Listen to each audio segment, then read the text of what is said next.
Hello, everyone. Well, first, I want to be sure when he said free beers, it's not within this room. I see a lot of people here. Just to be clear, there's no beer here now. You should probably go out for it. But well. So, my name is Mario Corchero. I work at Bloomberg, and I'm here today to speak about data. I'm working in news automation, and I went through a lot of pain when working with time-sensitive applications in Python. And I just want to share my experience so you don't fall into the same pitfalls. The main takeaway I want you to take from here is if you are doing anything that is really time-sensitive, you'll see there are a lot of problems that can arise. So you really want to check and validate your assumptions. So, let's see if this works. Yeah. So first of all, something I really liked, and I wanted to share because this is not just about Python. This is about datetime in general. I had this moment, which is like the Pluto cave, where you see the real world and you see how complex datetime is. So the things like we gave measuring the time for granted, but if you think about it, it's the same problem as measuring distance. We can just use the meter to measure the things, but if you wouldn't have that, how would you be able to measure all the things? So for time it's especially complicated because for meter you can have something physical that can measure it, but for time you just need a constant a recurrent event with as constant as possible, with a frequency as constant as possible. So what I mean is, if you, for example, wanted to, you can just measure the duration of the day or any other thing based on how long it takes to fill a bucket with water. If you're able to fill the bucket in a constant time, so you can say a day takes 100 times to 100 buckets to be filled, right? Lucky enough, we don't use buckets of water; we use the second. And I want to speak about some time standards the one that we are still using. The first of all is UT1. UT1 is you measure the second as a fraction of the day. The day in the sense of the time it takes for the Earth to do a full spin.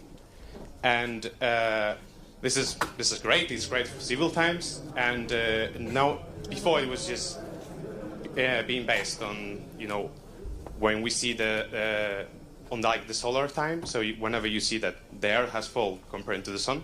Nowadays, you are using position of stars and more complex things. As a curiosity, if you ever wonder why do we have 24 hours, it's because the Egyptians had a system based on 12, not a decimal one, because of the joints on the finger. You can read more about that. It's really cool. So then we looking for this recurrent event, like with as constant as possible frequency. We realized that microwaving session makes it electron oscillate at a very nearly constant frequency. Yet I read it, I couldn't memorize that sentence. And so we started to build atomic clocks, which are just using session. And this is great. This is what's being used for astronomical times. This is what TIE standard stands for. It's like International Astronomical Time. It's really, really precise. And it's actually so precise that the civil time in the Earth will deviate from it, which is clearly an issue. And to see how complex it is to compute it, all those many labs are at the moment engaged in getting this really precise time and measure of the second. But then UTC came.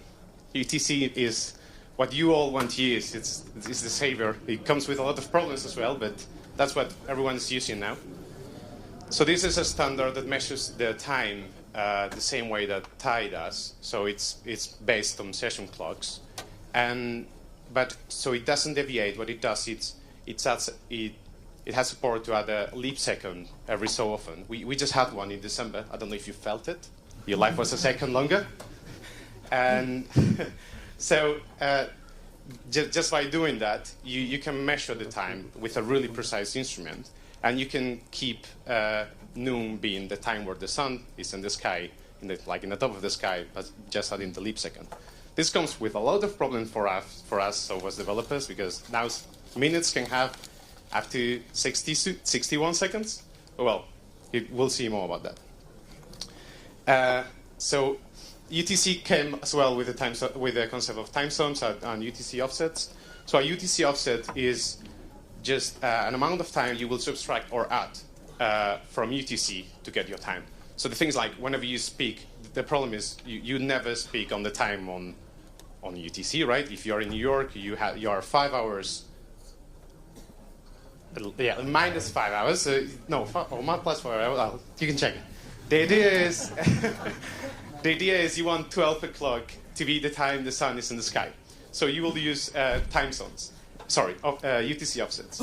And then there is the concept of time zones, which is there are as many as you see here, and there are all kind of weird time zones, like some countries being hours and a quarter, and hours and 45 minutes, and all kind of crazy things that's come from political issues, as in my country wants to be in this time earlier than yours, and you just don't want to deal with it. You just want to use an open source library that will do it for you and just forget about it. But a time zone is just a region that where everyone in there follows the same standard time.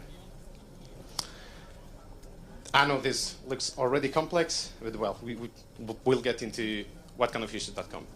And then the last concept I wanted to introduce before going into some code is timestamps versus wall time.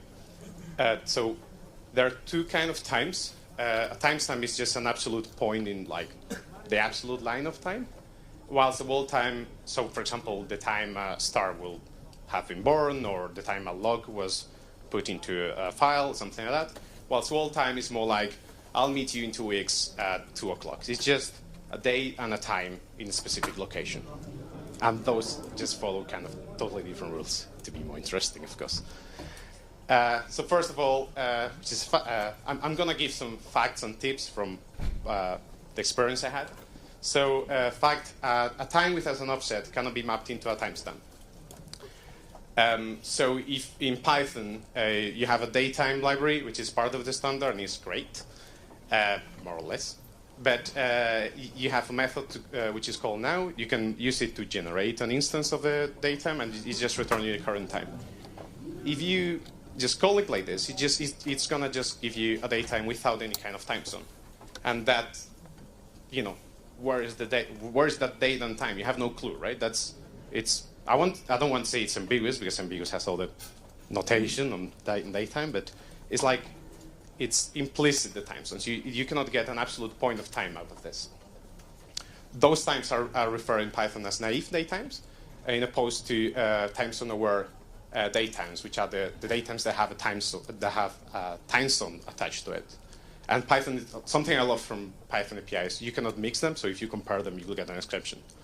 So the tip is just set the offset. Whenever set the offset so you get a time zone aware datetime. When you call now, whenever you create the datetime, just remember to pass the time zone if you want an absolute point on time. And this will give you, again, the same date, but with the time zone on it. And it will respect the time zone that you pass. Because on the previous one, it was giving you like the time depending on whatever time zone your machine is configured, which I'm sorry you don't want, because you don't probably even know where your machine is, right? And yeah. So then when you see all this, okay, I'll just, pass the time zone and that's it. Then DST comes. DST is this great idea we had to save electricity many years ago, which is we will just move our clocks forward in sprint and move them back in autumn, with the idea of it will look like the sunrise is later, but as well the sunset is later as well. So this will save this will save light, because people will be more time awake when there is light on the sky, right? And this might have been great at the time, but at the moment it has been so everyone agrees that whether it's saving or actually costing money is only a 1% of the total money, and it comes with all kind of hassles like all kind of problems in software development, because you have to deal with this craziness of one location having two different offsets. And as an interesting thing, because people will have less sleep the day the clocks are moved. The Monday after the DST change is the day with the highest peak of suicide. So why are we still doing this, right? Some countries are moving out of it, but well. So fact, a time zone can have more than one offset. You can see here, we can get a time zone using the PyTZ model. And you can get the time zone in Euro Brussels. This is using the Olsen database, which is available with PyTZ. It was the recommended library until 3.6. From 3.6, you should be using datetable. And here you can see we pass a date in winter, and the offset is +1. This is Central European time, and this is standard time. Whilst if you take a date which is in summer, this is Central European summer time, the offset is +2, and you get daylight saving time. This, like, if you think about all the problems that can come from here, if you're working with time zones that have DST, it's incredible. So my tip is just don't use them. Just use UTC. Whenever you can, just use UTC, and you'll be fine. I know it's a really bad tip if you have to use time zones because your clients are using time zones. So if you want to do that, I would suggest you that you save as well the time zone and you just convert on the borders. It's like Unicode. You do this Unicode sandwich. So I would do the same with the time zones. You can use both PyTset or dateutil. This is like this. You just call whenever you get a datetime with UTC, all conversions are saved from that one. If you create the date with other ones, it's not that. Just use UTC. So whenever you have a date, an absolute point of time already, you can call it as time zone and pass a time zone, which you can get both with dateutil or with PyTset. And this is a safe conversion, and you will get a datetime for whatever time zone that you ask to pass. Next, you cannot map a future world time to a timestamp. You must like, come on, like we already saw time zones. If I have a date and a time zone, why don't I get an absolute point of time, right? If I tell you, meet you next Friday at 2 o'clock in Turkey, that's an absolute point. That's an absolute point in time, right? Well, it's not, because countries will change the time zones. Countries will just decide to stop following DST, and they will actually give really short advice of it. Last example was Turkey just deciding to stop following DST. And yeah, this can get really messy if you don't update your time zone database. This is a really important tip. You really need to update PyTset or dateutil or whatever you're using, because otherwise it's going to bite you back. You might be using a really old version of a time zone. And for some, also an interesting thing, there was a country that changed time zones from offset -12 to +12, and that meant that they missed a day in the year.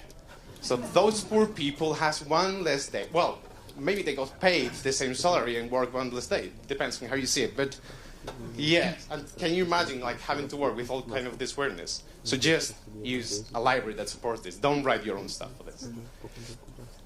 So after all this painful thing, you just decide to send your datetime object, like the beautiful absolute point in time, into a JSON payload. And guess what? JSON doesn't support any kind of JSON board, right? Isn't that JSON what it stands for? So JSON doesn't support datetimes. Oh, sorry, it doesn't have any kind of way to represent those. So you need to serialize that. The best way to do it is use a standard, right? You just don't want to format it however you want. You might be thinking like, come on, we are Europeans. We think that a date is a day, month, year, hour, minute, second. But turns out that in the US, they actually do month, day, year. I know it sounds crazy, but well, whatever. Month, day, year, I promise it's true. And in Japan, they do the other way around. They do year, month, day. And so just use a standard. There is ISO 8601. It has representation on strings for all kind of date and time related objects. And you're using a standard. You can rely on that. You can tell other people just use that instead of saying, I like to format my dates however you want. If you don't like strings and you want to use integers, you can use an epoch-based representation. The idea is you will choose a date. For example, for Unix, the epoch for Unix is 9070, and you start to count the seconds from them. So you just add 1 to the integer starting from that point. There are all kind of epochs, like 1970, which is the most famous, is just for Unix. But that's also a way to serialize an absolute point in time. By the way, Unix time just is like UTC, but ignores the leap seconds. So, where's the? Oh yeah, fact. time arithmetic can be really ambiguous. When you say, I want to add a day to a daytime, what do you mean? Do you mean you want the same time but the next day? Do you want to add the number of seconds on the day? Because it's not the same, right? We have things like DST. And if you are here, you have some days that are 23 hours and some days that are 25. Because of the DST change, there is a point on the time where the clock goes back 1 hour, and there is another point of the time where the clock goes forward 1 hour. So the horrible tip I'm going to give you is just think about it. Like, and validate your assumptions. Just test whatever you're doing. The image has nothing to do with what I'm saying. Yeah, because I saw some faces like, it's a tennis ball doing that. So just whenever if you are sensible to this kind of things, like DST changes, because you're not using UTC, because you're not using the previous T I gave you, which you shouldn't, then be aware that if you're doing arithmetics on daytimes that have time zones that follow DST, you're going to have issues because they might not behave as you think about them. And if you're using PyTZ, which is even worse when dealing with that, dateUtil fixes that. If you're using PyTZ, you need to call normalize after doing all kind of arithmetics. So reviewing the tips, be aware of the different standards of time and know which one you are actually thinking about. What I mean is, like, you might be thinking on astronomical times that you might be using UTC, and this is going to lead to some issues. Use fixed offset time zones if possible. Ideally UTC, UTC, UTC, UTC. That's what you get from this talk, UTC. Use as time zones to convert to user time zone onboarders. Keep your time zone database updated, whether you're using PyTC or datetUtil. Use ISO formatting for if you need to send your datetime as a string. Arithmetical operation can be tricky, so watch out. And remember that future wall times cannot be mapped into a timestamp. Some libraries worth mentioning. PyTZ, just the awesome database, datetUtil, a lot of cool things, and proper time zone support. Starting from Python 3.6 with the addition of the isFold attribute. Really interesting if you want to read about it. The recommended library to deal with time zone is datetUtil.tz. Aron Pendulum are just drop-in replacement for daytime, and AstroPy is great to deal with leap seconds. And FreezeGun, this is the library that's going to save your life because it allows you to test with times. You can say, I want my test to behave as in it's this day or any specific days. It will allow you to validate that your software behaves as you expect when you have all this kind of weirdness with time. So now we're going to see some code samples, and you have to. There is a camera in the room which is rendering live if you are right or not. And if you think the code sample is good, you put your right hand up. If it's bad, you put your left hand back. Your left hand up. And there is a camera that will give us the result in lifetime. So first of all, we just get the current daytime, right? We just want a timestamp for our logs, and we call daytime. Hands up. Exactly. 95.3% of the people know this is wrong. We have to use UTC. So we have to pass UTC to daytime now. Because otherwise your log will you'll start to see weird things in the logs, like time going forward and then going 1 hour back. And you don't want that, right? You want an absolute point of time. Next one. There's not much you can do here, but do you think there's going to be any problem with this? So you have a time zone, you get the external client, and then you localize whatever naive daytime you had. So hands up, right, left. Wow, so many people participating in this. And wow, it's great. This is because of the beer or what? So yeah, it's still the people that answer most of them are right. This is going to cause you problems because when you localize a naive daytime with a time zone, this function has a beautiful parameter called isDST, which will tell you whether you are in the isFold or not. Like whether whenever you are in these specific situations where you can have ambiguous times where there are some times that appear twice because of the going forward and going backward of the hour. This will just silently give you one of the two, and you don't even know which one. You can pass here isDST equals none, and this is going to throw an exception in that situation. Next one.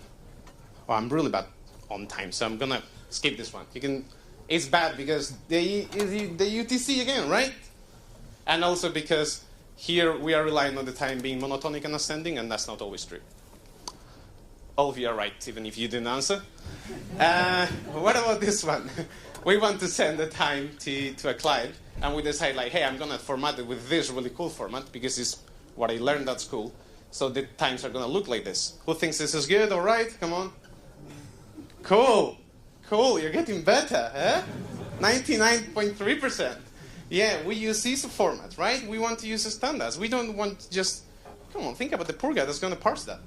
So you just use this format, and whenever you parse it, you can use something like dateutil.parse. There is no, or you can just use in datetime. You can use strp time to parse that. Last one, really quick, because I'm out of time. You want to get the total number of seconds. This one is really tricky, but I know you are really good with daytimes already. So you want to get the total number of seconds on 3 years, and you're going to bet your salary on this. Is this good or bad? Come on, it's bad, it's bad. Great, exactly. 101% of the people got this right. That's new record. Why is this bad? Because Python doesn't deal with leap seconds, so this won't take into account the leap seconds. You know, for most of your use cases, it might be fine, but again, you just have to be aware of this kind of issues that you might face. In total, it's 99.999% of... That's great, that's great. You're an expert on datetime. So, well, I hope you got the... Be careful with datetimes. If you're just a normal user of datetime, just stick UTC and forget about all the problems. You have really time-sensitive applications. Just do some research because it's really tricky. And last but not least, don't worry, this is not one of those slides where I'm saying, like, come to have a coffee to our company, I will recruit you and everything. No, this is just, so I'm a member of the organization of the PyCon Spain this year. It's 100 of people coming, awesome city, awesome food. It's amazing, right? So beautiful. That's what I studied. And we really want you to welcome you, especially if you speak Spanish. If you don't, you're welcome, but we might have a track in English. Check the schedule. If you're a sponsor, though, you should really have to look into it because 20% of the people are unemployed in Spain. This is perfect environment for recruiting. That said, if you want to have a coffee on our... please come and we can speak about a lot of things like recruiting and all that. That's all. I have some more material if you don't ask any questions. And if you ask a question I don't know the answer, my guinea pig will attack you on this night.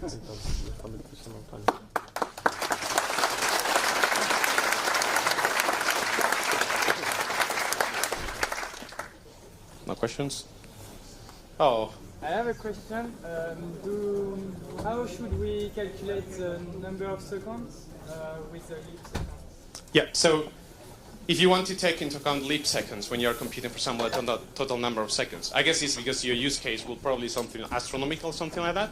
You should really have a look into AstroPy, because that's a library that has support for leap seconds, and that would be the right way to do it. That said, when you're doing operations like, I want to see how many seconds between two dates, and you are not that much concerned about the accuracy of it, you can just go with datetime. But for really accurate things, you should really go with AstroPy.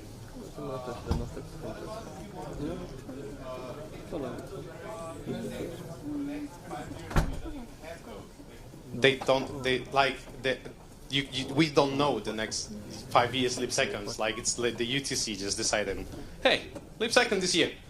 1 second more for you, so there's no way to know it. Do you know how far data can work on? So if I have historical data? Yeah, so that's really interesting. It happens as well. I'm not sure about datetime. You can ask Paul, which works. Paul Gans is the main maintainer of datetime. He works in Bloomberg. More promotion here coming. But yeah, it's an issue because, for example, datetime doesn't go farther than, I think, 9,900, blah, blah, blah. So you would have to... AstroPy, again, has support for really long, really past dates. So you can have a look to AstroPy. Do you have any tips on dealing with strings, or how to parse strings we have any practical tips on how to parse string Yeah. representations and especially around unhelpful error messages? Yeah, so dateutil has a parser which will try to infer the format. So you can just pass any date to it, so like any string to it, and it will tell you, it will give you back a datetime.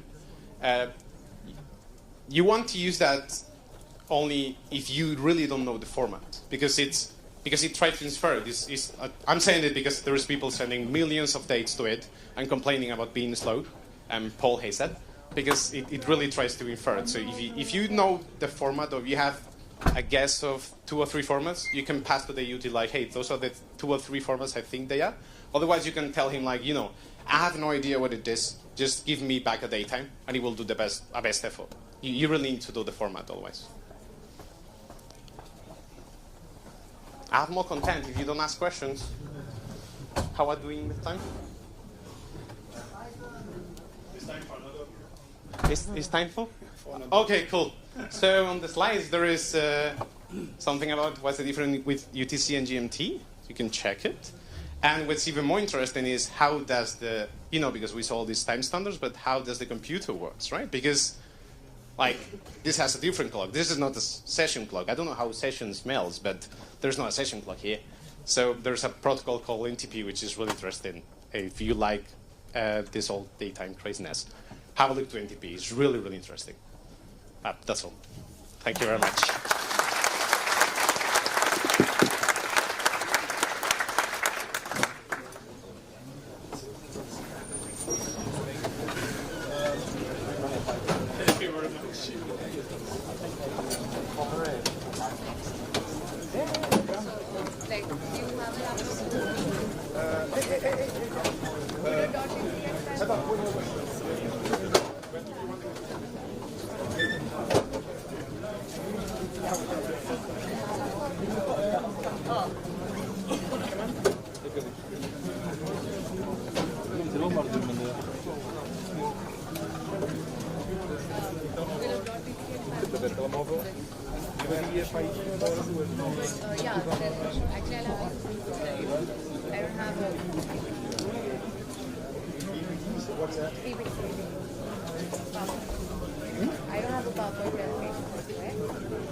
You're free to use your own laptop, and you have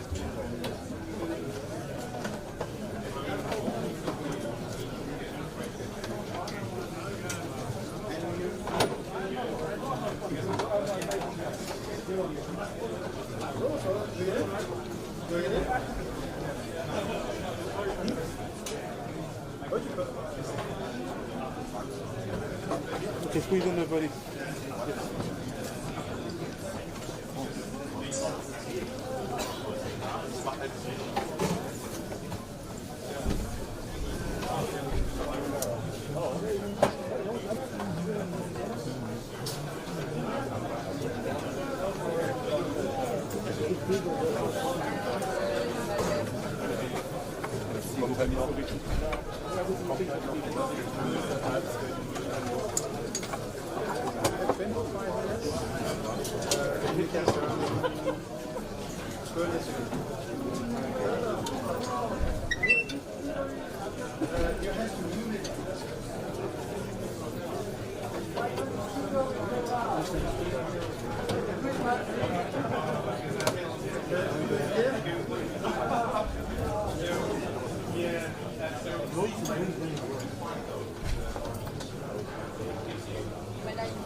Because I have to, I'm going to stay